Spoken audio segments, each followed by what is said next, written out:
হাতির আতঙ্কে চাঞ্চল্য ছড়িয়ে পড়ল এলাকায়। ঘটনাটি মাথাভাঙা 2 নম্বর ব্লকের গুটিমারি গ্রামে। বৃহস্পতিবার এলাকায় বেশ কয়েকটি হাতি দেখতে পাওয়া যায়। খবর পেয়ে ঘটনাস্থলে আসে বন দপ্তর এবং পুলিশ প্রশাসনের আধিকারিকেরা। বন দপ্তরের পক্ষ থেকে হাতিগুলির ওপর নজরদারির পাশাপাশি জঙ্গলে ফেরানোর উদ্যোগ নেওয়া হচ্ছে। প্রশাসনের পক্ষ থেকে মাইকিংয়ের মাধ্যমে সাধারণ মানুষকে সচেতন করা হচ্ছে।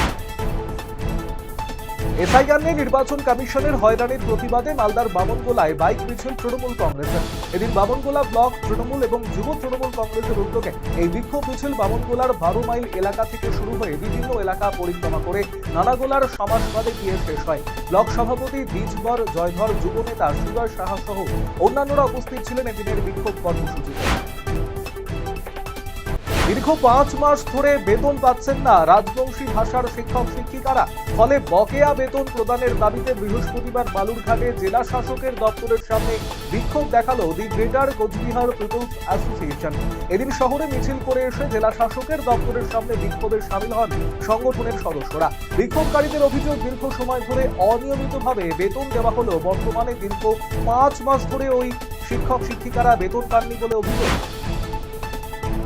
আসন্ন বিধানসভা নির্বাচনের আগে রায়গঞ্জের সাংগঠনিক বিষয়ের পর্যালোচনা করতে এলেন এসইউসিআই দলের রাজ্য সম্পাদক চণ্ডীদাস ভট্টাচার্য।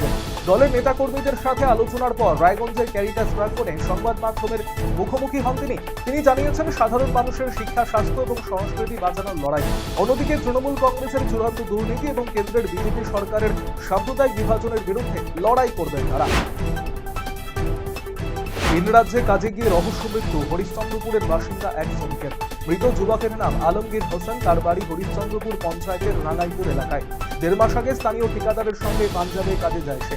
মঙ্গলবার রাত 9টা নাগাদ ড্রেন পরিষ্কার করতে নেমে ভেতরেই মারা যায় বলে সহকর্মীরা ওই শ্রমিকের পরিবারকে ফোন করে জানায়। বুধবার দুপুরে নিথর দেহ উদ্ধার করে পাঞ্জাব পুলিশ।